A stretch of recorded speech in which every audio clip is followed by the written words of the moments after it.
Hello, this is Alex from phpacademy.org and this is a PHP video tutorial for the new Boston.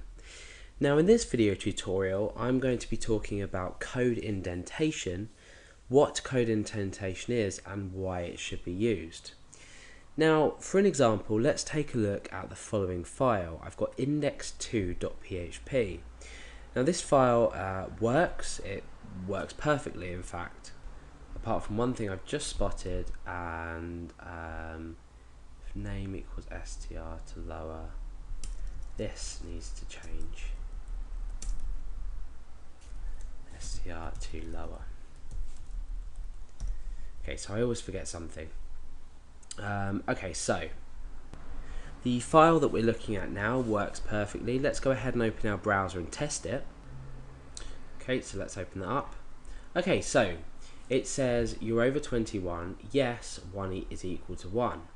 So let's go back to our code and see why.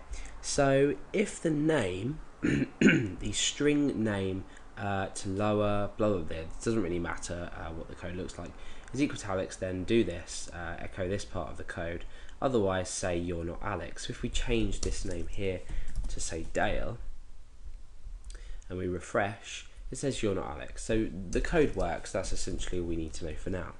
Now the problem with this is the way that we have not indented it.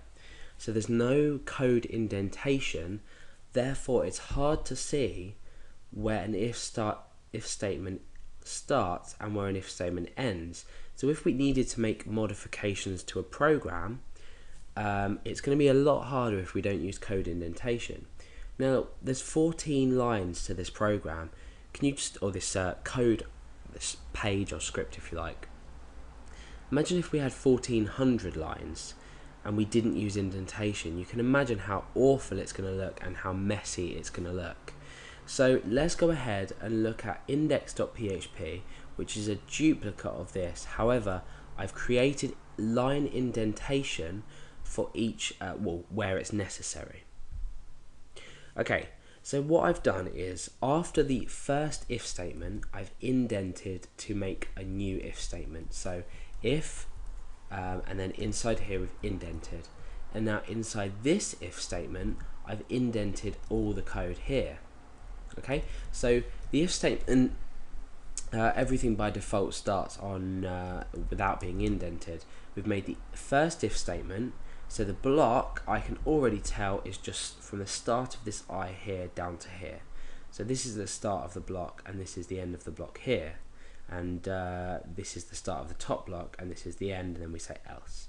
So inside of this block here where we're saying is age greater than or equal to 21, this is inside. And we can automatically tell that because we've got straight down here, straight down here, and straight down here. And then we've indented just the echo inside of here. So you can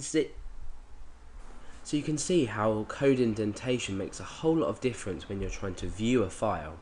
So for example, if I want to say if age does not, it's saying if age is greater than or equal to 21, I want to say, well, maybe I want to create an if else statement rather than just an if statement.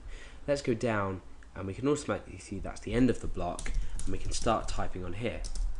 My text editor automatically indents for you. I think Notepad++ is a lot better at this than Context, as well as a variety of other editors. But now we can just type in something here, not over 21 for example, and when we change this to say 16, we know that our program is going to work because we've already seen the indentation, and we've created the code. We've created the program to work according to these, and the indentation just makes everything a lot easier to see. So always use indentation in your code. It's part of the coding standards, which is very important when you're looking at code, especially when you're going to be distributing code or you need other people to read code. You may understand how your code works and it may work in fact, so you might think, why do I need to indent and everything like that? Well, the answer is that if other people do need to see your code, or if you need to make quick modifications to your code, it's going to be a lot easier to see if you've used indentation.